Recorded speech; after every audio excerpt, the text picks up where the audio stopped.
ایک علاقہ ہے وہاں ہندوستان میں، وہاں جلسہ تھا، بہت بڑا اجتماع، اور حضرت کا اجتماع لاکھوں میں ہوتا ہے، لفظوں میں نہیں کہہ رہا، حقیقتوں میں کہہ رہا ہوں، لاکھوں میں اجتماع ہوتا ہے جہاں حضرت کی تقریر، پتہ نہیں پروانے کہاں کہاں سے آتے ہیں۔ اور یہ وہ دور ہے جب اللہ اپنے بندوں کو وہ والی فضیلت دیتا ہے، اذا جاء نصر اللہ والفتح ورأیت الناس يدخلون فی دین اللہ افواجا، اللہ پورے مرتبے دیتا ہے۔ تو بڑا لاکھوں کا اجتماع تھا، میرے سیدی، میرے شیخ، میرے محسن حضرت صاحب قبلہ دامت برکاتہم العالیہ، آپ نے وہاں جانا تھا، 2-3 دن کے بعد جلسہ تھا، تو وہاں ایک مجذوب بزرگ رہتے تھے اس علاقے میں۔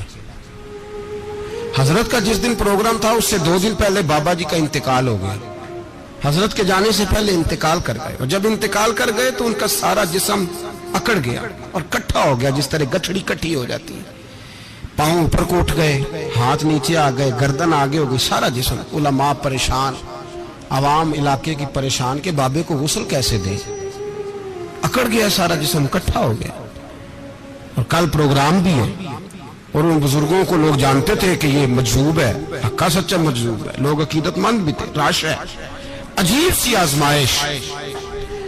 اب لوگ بڑی کوشش کرتے رہے، ڈاکٹروں کو بھی بلایا گیا، سب کچھ کیا، لیکن کوئی حل نہ نکلا۔ اگلے دن حضرت تشریف لے گئے، لوگوں نے کہا حضور یہ مسئلہ ہے، اس طرح کی پوزیشن ہے، وہ بابا جی ہیں تو وہ فوت ہو گئے، مجذوب تھے، تو کیا کریں؟ آپ فرمانے لگے مجھے لے چلو، مجھے لے چلو۔ ملا رومی کہتے ہیں ولی کو ولی پہچانتا ہے، ولی کو دکھیے دی گل دکھیا سمجھے، سکھیے نو کی خبراں، جو اس مقام کا نہیں اسے کیا پتا کہ بات کیا ہو رہی ہے۔ فرماتے ہیں کہ حضرت فرمانے لگے مجھے لے چلو، حضرت پہنچے، مجمع لگا ہوا تھا سیدھے میت کے قریب۔ رب کریم کے بندوں کو اللہ وہ مقام دیتا ہے کہ لوگ سمجھ نہیں سکتے، اور یہاں ایک بات کہہ دوں، اگر سمجھ میں آ گئی تو بھی ٹھیک، نہ آئی تو بھی ٹھیک، اللہ کے ولیوں کے تعلقات آپس میں مرنے سے ٹوٹتے نہیں، یہ مرنے کے بعد بھی قائم رہتے ہیں۔ سمجھ میں آ گیا تو بھی ٹھیک، نہیں آیا تو بھی ٹھیک۔ بابا جی انتقال کر چکے، وصال ہو چکا، قبر مری تے میرے اپیرا جے کر پاویں پھیرا، قبر دے وچوں ہڈیاں اٹھ کے مجرا کر سن تیرا۔ حضرت پہنچے، کان میں بابا جی کے قریب گئے، یوں کان پکڑ کے کوئی بات کی، کوئی بات، اللہ اکبر، کوئی بات کی۔ جب حضرت نے کان میں کوئی جملہ کہا تو بابا جی کا سارا وجود سیدھا ہو گیا، سارا وجود، مجمع پہ سناٹا طاری ہو، ایسے ہے جیسے کچھ عجیب سا رنگ، حالات بدل گئے۔ لوگ کہا چلو چلو غسل دو، کفن پہ ناؤ، جنازہ پڑھے، لوگ جمع ہو گئے حضرت کے پاس، علماء اور مشائخ کا، حضور بتائیے تو صحیح آپ نے کیا کہا، ایسا کیا جملہ کہا کہ کل سے لگے ہوئے تھے سیدھا نہیں ہو رہا تھا؟ فرمایا چلو ٹھیک ہو گیا نا، جنازہ پڑھاؤ۔ جو صاحب نظر تھے وہ قدموں میں بیٹھ گئے، حضور مہربانی کریں بتا دیں۔ تو حضرت فرمانے لگے کہنا کیا تھا؟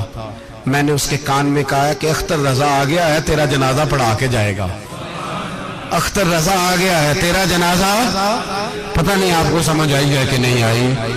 تو وہ فوت شدہ بزرگ انتظار کر رہے تھے کہ مولا تیرا ایک وقت کا غوث جو یہاں رہتا ہے، ایک قطب دوران جو یہاں ہیں، تو میں ایسے ہی دنیا سے چلا جاؤں؟ انتظار ہو رہا۔ جب کہا نا کہ آ گیا جنازہ پڑھا کے جائے گا، تو فوراً سیدھے ہو کے کہنے لگے حضور وعدے پہ قائم رہیے گا۔ میرے حضرت قبلہ عالم، دوستو دیانتداری سے کہتا ہوں، مسجد میں بیٹھا ہوں اس وقت، اگر وہ والی سیرت جو کتابوں میں ہم ولیوں کی پڑھتے ہیں وہ اگر کسی شخص میں پائی جاتی ہیں تو وہ میرے شیخ میں پائی جاتی ہے، میرے حضرت میں۔ ابھی آپ جب آئے، لوگ کہتے ہیں آپ کی آخری ملاقات کب ہوئی؟ تو میں کہتا ہوں آخری ہوئی نہیں، کبھی نہ کبھی ہوگی۔ یہ کیسے ہو سکتا ہے؟ مالی دا کام پانی دینا، پھل پکے ہون یا کچے، پیر مریداں دے سر تے رہندا ہے، وہ جھوٹے ہون یا سچے۔ ہماری تو ملاقات آخری کی، ہم تو جنت میں بھی کٹھے رہیں گے، ان کے قدموں میں رہیں گے، اور ہم اللہ سے دعا مانگتے ہیں جنت میرے کس کاری جتھے یار نظر نہ آوے، او دوزخ مینو لکھ بہشتاں جتھے سونا آوے جاوے، تو وہاں بھی کٹھے ہوں گے۔ میں ابھی آخری دفعہ جب گیا تو یہ